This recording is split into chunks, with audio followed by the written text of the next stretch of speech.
देख रहे हैं कि आमरण अनशन का ये 14 और अनिश्चितकालीन भूख हड़ताल पर हमारे नायक देवेंद्र नाथ महतो जी यहाँ पर वो बैठे हुए हैं और छात्र हित के लिए, थोड़ा जोर से, छात्र हित के लिए और यहाँ के युवाओं के लिए इनका ये आमरण अनशन जारी है।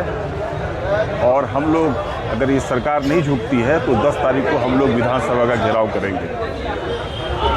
देवेंद्र नाथ महतो जी का स्पष्ट कहना है कि केवल जेपीएससी जेएसएससी परीक्षा में जो कदाचार हुआ है उसमें सीबीआई जांच, ईडी जांच हो और आगे की जो भी है प्रक्रिया, यहाँ के भविष्य में जो भी है, यहाँ के युवाओं, झारखंड के युवाओं, इन लोग की नियुक्ति प्रक्रिया में पारदर्शिता हो। सरकार किसी भी तरह की लीपापोती नहीं करे और आने वाला समय के लिए एक जोरदार लड़ाई, आंदोलन, अगर इसके लिए आंदोलन भी करना पड़ता है तो हम लोग करेंगे और सरकार को झुकाएंगे, सरकार को गिराएंगे। सर, इतनी बड़ी घपलेबाजी होने के बाद हमारे बच्चों का विश्वास टूट रहा है।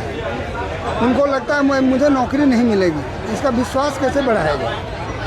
इस विश्वास को पुनर्बहाल करने के लिए अभी तक जो भी हो रहा था पिछले झारखंड बनने के बाद 26 साल में, उसको सब जनता यहाँ की समझ रही है, जान रही है। यहाँ नौकरी बिक रहा था, कदाचार परम सीमा पर था। 40 लाख 50 लाख रुपया देकर आप यहाँ नौकरी ले सकते हो। और इसलिए हम लोग का ये कहना है कि अब प्रतिवर्ष कैलेंडर वर्ष में एक नियोजित ढंग से, जैसे यूपीएससी की परीक्षा संचालित होती है, उसी तर्ज पर यहाँ जेपीएससी की परीक्षा संचालित हो। प्रश्न पत्र आउट करने वाले मोस्ट वांटेड श्री अभय तिवारी जी को कौन सी सजा दी जानी चाहिए? अभय तिवारी को जितनी भी सजा मिले, कड़ी से कड़ी, वो कम होगा। क्योंकि इसने सैकड़ों युवाओं के साथ, छात्राओं के साथ अन्याय किया है, पैसा देकर नौकरी देने का काम किया है। और इस सिंडिकेट बड़े लोग हैं, जो बड़ी मछली है, उसको भी जो है स्पष्ट करना चाहिए। और अभय तिवारी केवल सजा नहीं, उसके घर की कुर्की लगती, ऐसा सजा होना चाहिए कि फिर भविष्य में इस तरह का कोई भी आदमी यहाँ इस बच्चों के साथ खिलवाड़ नहीं। घपलेबाजी करने में जिन परीक्षार्थियों को पकड़ा गया है, क्या होना चाहिए? जो हमारे कानून सम्मत कड़ी कार्रवाई होनी चाहिए, लीपापोती नहीं होना चाहिए। जो पकड़े गए हैं उसका जो है, जो जहाँ भी पकड़े गए हैं उसको वहाँ से पहले बर्खास्त करना चाहिए और उसके घर की कुर्की जब्ती होनी चाहिए, उसको जेल होना चाहिए। सरकार अब तक कोई एक्शन नहीं ले रही है, इसका क्या कारण है? सरकार ही मिली हुई, इसलिए ये आंदोलन को बांटना चाह रही है। सरकार ने अब तक नियुक्ति की कोई नियमावली नहीं बना पाई, बार बार इसकी नियमावली नहीं, नियुक्ति की नियमावली है, लेकिन इसमें शिक्षाविद और ईमानदार लोगों को इसने नहीं रखा है।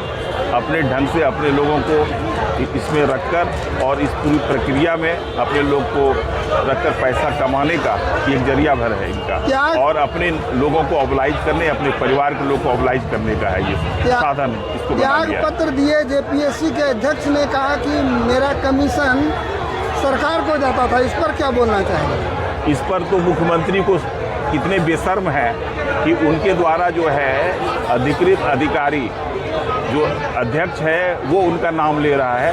अब इससे ज़्यादा शर्म की क्या बात हो सकती है? मुख्यमंत्री को डूब मरना चाहिए।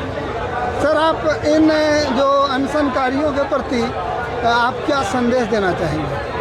हम अनशनकारियों के मनोबल को बढ़ाने के लिए अपने गोड्डावासियों की तरफ से पूरा समर्थन देने आए हैं और बच्चों को न्याय मिले, उनका हक मिले। आगे जो भी घटनाएं घटी हैं उससे सीखते हुए आगे बच्चों का भविष्य सुरक्षित हो, उनको न्याय मिले। इसलिए जो है यही मेरा ये संदेश है। क्या नाम हुआ सर आपका? परिमल ठाकुर। और मैं गोड्डा से आया हूँ।